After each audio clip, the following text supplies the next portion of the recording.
관세청이 북한산 석탄 국내 반입 의혹에 대한 수사 결과를 잠시 후에 발표합니다. 정부가 수입업체에 대한 처벌 순에 돌입할 것으로 알려지면서 이번 사건이 새로운 국면을 맞게 된 건데요. 네, 관련 소식 동국대학교 북한학과 김용현 교수와 함께 자세히 짚어보도록 하겠습니다. 어서 오십시오. 어서 오세요. 네, 안녕하십니까? 네.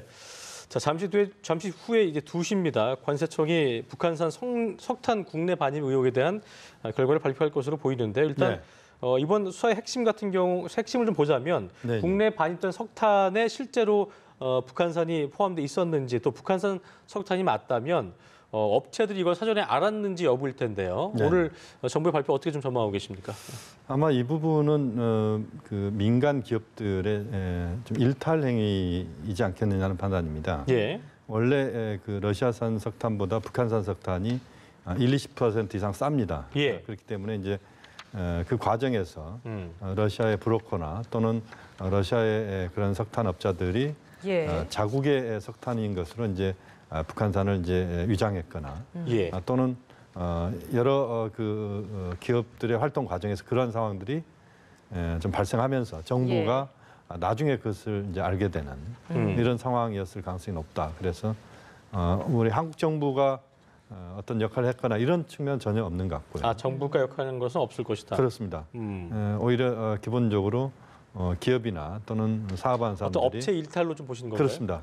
그게 우선적으로 현재의 상황인 것 같고. 예, 알겠습니다. 현재 지금 국세청, 관세청에서 조사 결과를 발표하고 있다고 하는데요. 연결해서 함께 들어보고 대담 이어가도록 하겠습니다. 그 이후 제공받은 다른 건들도 수사에 착수하여 총 13명에 대해 20일에 걸쳐 조사를 실시하였고 3차례 압수수색 및 압수자료 분석, 휴대폰 및 컴퓨터 포렌식 수사, 3,800여 페이지에 달하는 수사 기록을 작성하여 기소 의견으로 검찰에 송치한 것으로 결정되었습니다. 다음으로 범행수법에 대하여 말씀드리겠습니다. 먼저 6건의 부정수입건에 대한 설명을 드리도록 하겠습니다. 피해자들은 유엔 안보리 대북 제재 결의 등에 따라 북한산 석탄 등이 사실상 수입이 불가능하게 되자 북한산 석탄 등을 러시아 항구에 일시 가역한 후에 제3의 선박에 바꿔 싣고 러시아산인 것처럼 원산지 증명서를 위조하여 세관에 제출하는 방법으로 총 6회에 걸쳐 국내로 반입하였습니다. 다음은 한 건의 밀수입에 대하여 말씀을 드리도록 하겠습니다. 피해자들은 북한산 석탄의 위장 반입 개연성이 큰 러시아산 무연 성형탄에 대한 세관 수입 검사가 강화되자 이를 회피하기 위해서 당시 원산지 증명서 제출이 필요 없는 세미코커스처럼 분명을 위장하여 거짓 신고한 것을 적발하였습니다. 이러한 7건에 대한 범행은 북한산 석탄에 대한 수입 금지 조치로 인해서 거래 가격이 하락하여 국내 반입 시 매매 차익이 커졌기 때문에 불법 반입을 결행한 것으로 추정됩니다. 다음 자금 흐름에 대해서 말씀드리도록 하겠습니다. 먼저 6건의 석탄에 관련한 내용입니다. 피해자들은 북한산 물품을 러시아를 경유하여 제3국으로 수출하는 중개무역을 주선하면서 그 수수료 명목으로 석탄 일부를 취득하였기 때문에 직접적인 대금 지급은 없었습니다. 그리고 일부 구매 물품의 경우에는 2017년 10월 세관 수사가 본격화되면서 무역 관련 업무가 마비되어 물품 대금을 지급하지 못하였다고 주장하였습니다. 관세청이 가지고 있는 외환 전산망을 통해 확인한 결과 대금 지급 사실은 없었습니다. 다음으로 선철 거래에 관한 내용을 말씀드리겠습니다. 피해자들은 러시아산 코킹콜, 원료탄을 구입하여 북한으로 수출한 후 그 대가로 현금 대신 북한산 선철을 취득하여 피해자 A씨 회사의 직원 명의로 홍콩에 설립한 페이퍼 컴퍼니를 수출자로 하여 국내 수입자에게 판매하였습니다. 국내 수입자는 거래은행을 통해 신용장 방식으로 수출자인 홍콩 페이퍼 컴퍼니로 수입 대금을 지급하였습니다. 피해자 A씨는 홍콩 페이퍼 컴퍼니 계좌에 입금된 자금을 다른 자금과 합하여 국내에 자신이 운영하는 법인 계좌로 입금받아 그 자금을 회수하였습니다. 신용장 거래은행의 경우에는 피해자들의 불법 행위를 인지했다는 정황을 발견하지 못하였습니다. 다음은 수사 결과에 대해서 말씀드리겠습니다. 2017년 4월부터 10월까지 총 7회에 걸쳐 북한산 석탄 등 35,038톤을 반입한 것을 적발하였고 석탄 수역체 대표 A씨 등 3명과 법인 3개사를 입건하였습니다. 피의자 A, B, C 등은 공모해서 북한산 석탄을 러시아 소재 항구로 운송한 다음 다른 배로 환적하여 한국으로 수입하면서 러시아산으로 원산지 증명서를 위조하여 세관에 제출하였습니다. 마지막으로 향후 계획입니다. 북한산 석탄을 반입한 것으로 확인된 선박 등에 대한 제재 여부는 관계기관 협의회에서 심의를 통해 결정할 사항으로 관세청은 송치 즉시 조사 결과를 외교부 등 관계기관에 통보할 예정입니다. 해당 선박을 제재하기 위해서는 유엔 안보리 결의에 의해 금수품 이전이나 금지된 활동에 연관되었다고 믿을 만한 함의적 근거가 필요하기 때문에 유엔 안보리 대북 제재 결의 시점, 선박 국적 등 여러 가지 사안을 감안하여 논의될 것으로 예상됩니다. 더불어 외교부 등 관계기관으로부터의 정보 입수 등 협력을 통해서 우금 선박에 대한 선별을 강화하고 필요시 관계기관과 합동으로 검색하는 한편 출항 시까지 집중 감시하도록 하겠습니다. 또한 우금 선박 공급자, 수입자가 반입하는 물품에 대해서는 수입 검사를 강화하고 혐의점이 발견될 경우 즉시 수사에 착수할 계획입니다. 이상으로 관세청의 북한산 석탄 등 위장 반입 사건의 수사 결과에 대한 발표를 마치겠습니다. 감사합니다.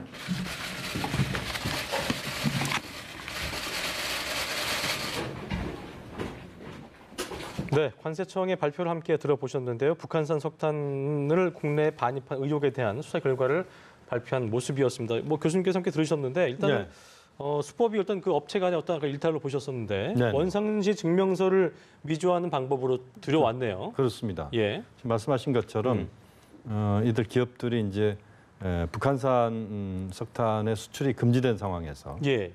러시아산보다는 이제 가격이 훨씬 싸기 때문에 가격적인 그런 메리트가 있던 거군요. 그렇습니다. 당연히 이제 이건 가격 차이가 발생하기 때문에 예. 그래서 이제 러시아 부두의 북한산 석탄을 일단은 하역을 한 뒤에 거기에서 다시 이제 환적을 하는 수법을 써서 예. 그것이 이제 배에 실리는 이 과정에서 보면은 이제 러시아산으로 둔갑하는 거죠, 이것이.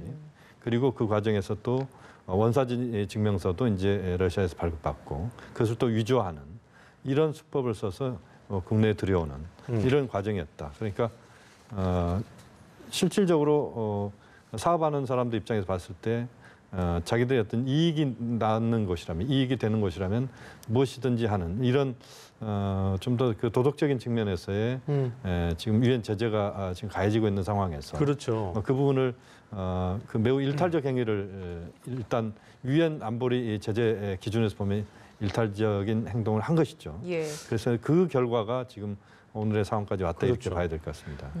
뭐 선박에 대한 제재 여부는 관계기관이 협의를 해서 정할 것이다. 그리고 네네. 안보리 대북 제재 결의 시점 등을 감안해서 논의하겠다라고 이야기를 했는데 그럼 네. 앞으로 이제 이 업체에 대해서는 어떤 절차를 거쳐서 어떤 처벌이 내려지게 되는 건지요? 그 부분은 뭐 좀 더 지켜봐야 될 것 같습니다. 예. 이제 우리 국내에서 지금 이제 이 업자들이 지금 입건돼 있다라고 이야기가 나왔지 않습니까? 예. 국내에서 절차에 따라서 처벌을 하는 이런 경우가 있을 수 있을 것 같고요. 예. 최악의 상황에는 이제 유엔 제재 위반으로 예. 그 제재 위반이 걸릴 때는 이제 세컨더리 보이콧까지도 갈 수 있는 뭐 이런 어려운 상황이 될 수도 있습니다만 지금 현재 상황에서는 그런 정도까지 가기보다는 이것이 하나의 교훈으로 다시는 지금 유엔 제재가 가해지고 있는 상황에서는 이러한 일탈 행위가 벌어지지 않도록 하는 그런 차원에서 어떤 교훈적 측면에서 명확하게 우리 정부도 좀 더 그런 것에 대해서 구체적으로 네. 좀 감시를 제대로 하고 예. 하는 이런 쪽으로 가는 것이 현재로서 좀 바람직하다 이렇게 보입니다. 네, 조금 전 관세청 발표를 보면 북한 석탄 들여온 3개 법인을 적발한 것으로 전해지고 있는데요. 이게 지난 10월의 일이기 때문에 그렇습니다. 저는 이제 궁금한 것이 수입업자가 가짜 원산지 증명서로 네네. 정부 당국을 속인 셈인 건데 네네. 결과적으로 이렇게 보면은 원산지 증명서를 관세청 등에서 좀 면밀하게 네네. 확인을 해야 되는 부분인 거잖아요. 그게 물론. 통과됐다는 건 좀 놀라운 것 같습니다. 물론 그렇긴 합니다. 근데 이제 이 지금 상선들이 이 지금 이제 석탄을 운반하는 운반선들이 예. 과거에 일본에도 기항을 여러 차례 했었거든요. 그때도 특별한 문제가 없었습니다. 그리고 이제 워낙 많은 상선들이 또는 이런 벌크선들이 한국으로 그런 석탄을 비롯한 여러 그런 원자재나 부자재를 실어 나르기 때문에 이것들을 전체를 다 체크할 수는 없다라고 볼 수 있습니다만 그러나 어쨌든 지금 상황에서 봤을 때 이제 러시아에서 들어오는 그런 석탄이나 이런 것에 대해서는 보다 좀 더 면밀한 그런 감시 체계를 작동시킬 수밖에 없다. 예. 왜 이 말씀을 드리냐면 예. 자칫 이런 것들이 불거지면서 지금 한반도 비핵화 평화 체제로 나아가고 있는 이 흐름을 굉장히 어렵게 만들 수 있는 그런 요소로 작용할 수도 있거든요. 예. 왜냐하면 미국은 세컨더리 보이콧이라는 게 이런 그 불법적인 거래를 하는 기업들이 미국의 금융기관이나 이런 쪽하고 전혀 앞으로 일을 못하게 되는 그런 일들이 발생할 수 있거든요. 그렇기 때문에 이번 사태가 불거졌습니다만 여기에 대해서 명쾌하게 좀 처리를 하면서 다시는 이런 사태가 발생하지 않도록 그런 조처가 우리 정부 쪽에서도 분명히 좀 나올 수밖에 없고 또 나와야 된다 이렇게 봅니다. 네, 실제로 미 하원의 외교위원 소위원장인 테드포 위원장이 북한산 석탄 밀반입에 연루된 한국 기업에도 세컨더리 보이콧을 부과해야 된다는 주장을 밝힌 것으로 전해지고 있는데요. 네네. 그런 만큼 한미 관계에도 어느 정도의 악영향이 있을 수 있을까 이런 것도 저희가 생각을 안 해볼 수 없는 부분이잖아요. 물론 이제 거기에 대해서 한미 당국이 많은 대화를 하고 있는 걸로 알고 있습니다. 예.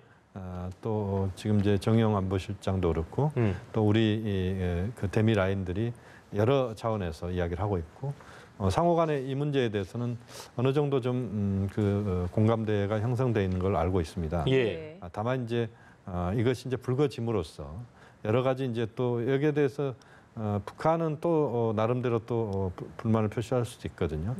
그렇기 때문에 지금과 같은 상황은 다시는 발생하지 않도록 그런 여러 조치들을 우리 정부가 취할 필요가 있고 한미 간에 또는 한러 간에 중국도 역시 마찬가지고 그렇습니다.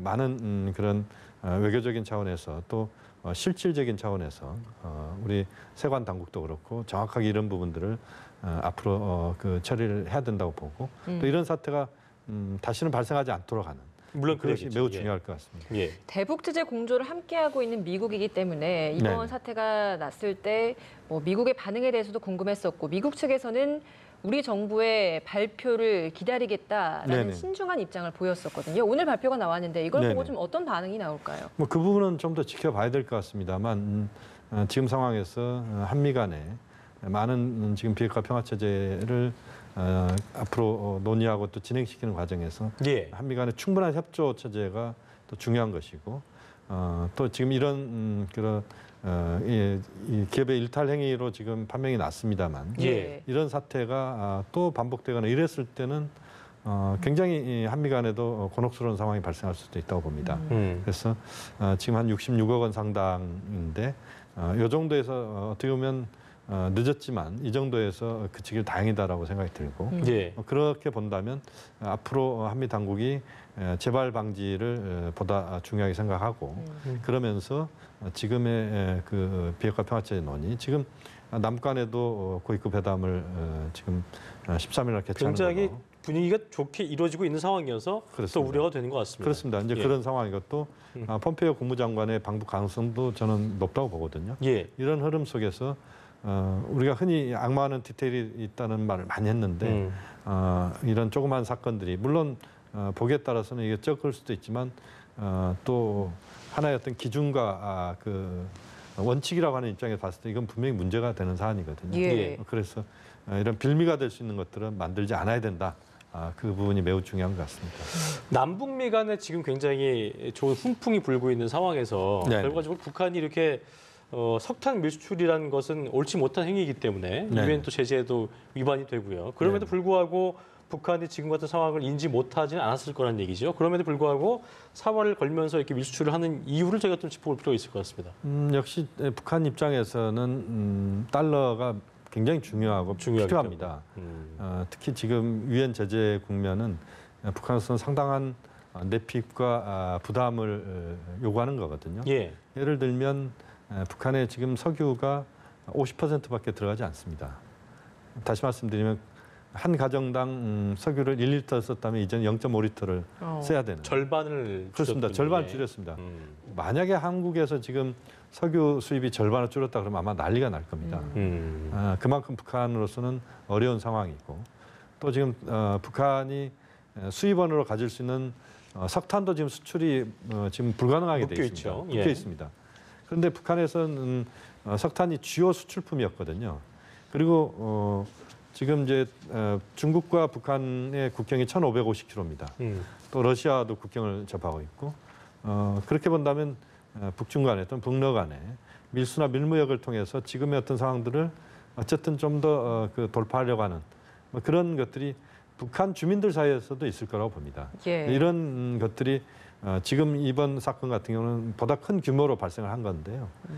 북한 나름대로는 이제 자신들의 어떤 그 돌파구를 마련하는 이런 차원에서 행동인데 그러나 그 행동이 결국 또 북한을 압박하는 그런 요소로 또 작용할 수밖에 없는 이런 악순환이 지금 발생하고 있는데 어쨌든 지금의 유엔 제재를 단계적으로 완화시키기 위해서 북한이 비핵화 평화 체제에 대해서 좀 더 적극적으로 행보를 펼쳐야 되고 또 미국 역시 마찬가지로 북한을 계속 코너로 몰기보다는 북한이 좀 더 그 행동할 수 있게 미국도 좀 더 여지를 좀 넓혀주는 예를 들면 종전선언과 관련된 부분에서 좀 더 유연성을 발휘하는 이런 노력들을 상호간에 기울여야 된다. 일방적으로 몰아붙여서 되기보다는 서로 윈윈하면서 또는 서로 연쇄작용을 만들어가면서 문제를 풀어가는 그런 지혜가 굉장히 요구되는 시점이다 이렇게 봐야 됩니다. 말씀하시는 것처럼 지금 미국과 북한은 일정 부분 이상은 서로 진전이 있습니다만 그 이상으로는 서로가 먼저 해줘야 된다라고 기다리면서 앞으로 나아가지 못하고 있는 상황이거든요. 그렇습니다. 그런데 여기에서 지금 북한이 먼저